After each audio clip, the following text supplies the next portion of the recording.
Good evening and welcome to Inside the Actor's Flat. As always, I'm your host, Harold Allen Campbell.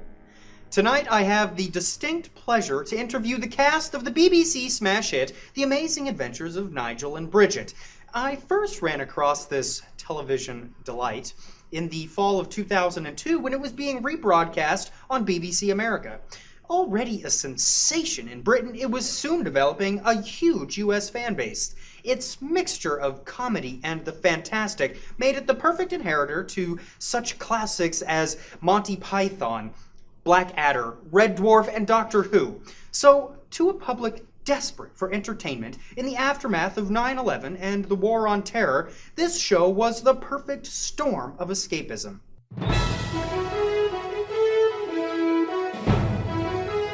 My first guest from Nigel and Bridgette will be creator and actor Bernard Darnington. Thank you for taking this time. Quite all right, old boy. Always have time for the fans. So, as the creative force behind Nigel and Bridgette, do you find it hard to have a private life here in Britain?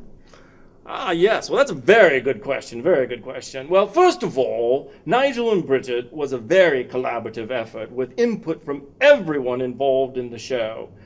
True, I did come up with the original concept for the show, wrote all the episodes, executive produced the show, cast the show, and basically had my fingers in everything. However, if you look closely enough, you will see other people's fingerprints scattered throughout the episodes. For example, in one episode, a stage manager suggested using the word aluminium in place of the word tin in front of the word foil. Well, as you can imagine, that was much more funnier than what was originally written, so it was kept in. Oh, and then there was another episode in which Stewie, yes, Stewie, decided to improvise the use of the word Hossenpfeffer in one of his lines of dialogue. Well, as you can imagine, it brought the house down.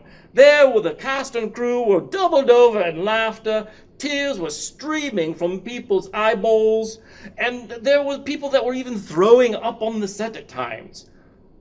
Sadly, we had to cut that particular line of dialogue for time reasons, but it does remain one of Nigel and Bridgette's lost treasures.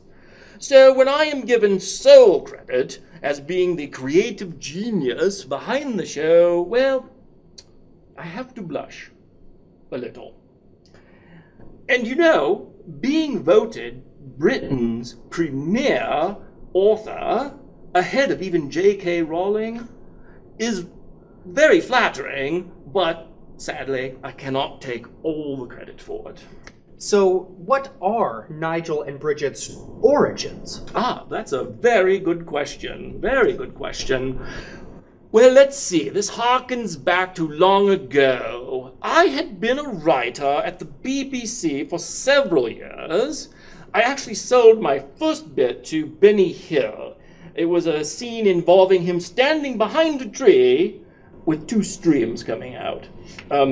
That's available on DVD, by the way. Anyway, I had been making a comfortable living, writing the odd Are You Being Served episode, and Are You Being Served Again, and I did more than a couple of seasons' work on Dad's Army.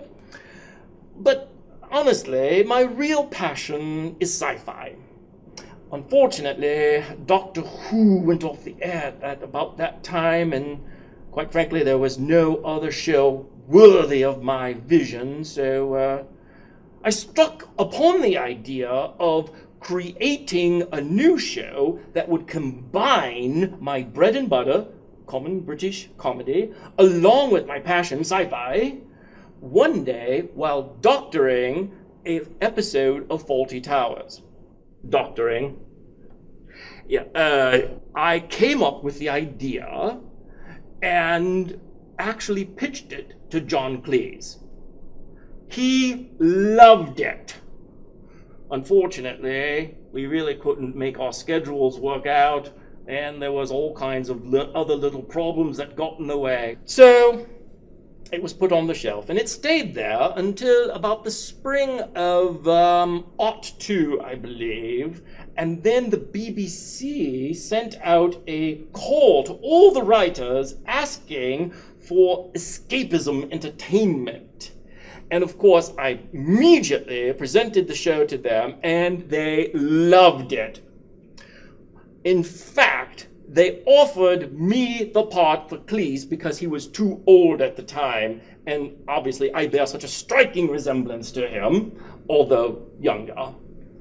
So there you are. I was offered the role, I was given the job, and that was that with the show. Oh, by the way, I hear John is quite flattered by the comparison. So, success then was immediate? Oh, well, sadly, no.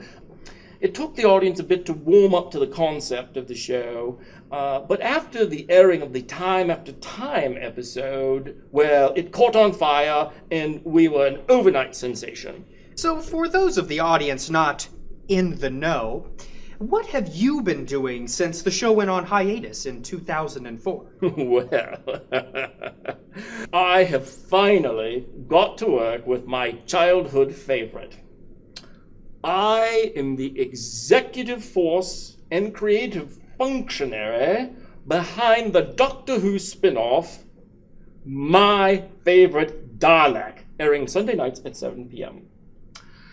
In fact, this week, we're filming an episode in which Prince William stars. Ooh, that's very exciting. Indeed it is. Well, I wanted to thank you, Bernard, for taking this time out of your busy schedule here today. It's been a pleasure. Well, thank you very much. I really appreciated the time that you took to give me on this show today. Absolutely. And may I also add that if there was ever an opportunity for you to have me back on the show, that I would be more than willing to come back. It would be my pleasure. Thank you.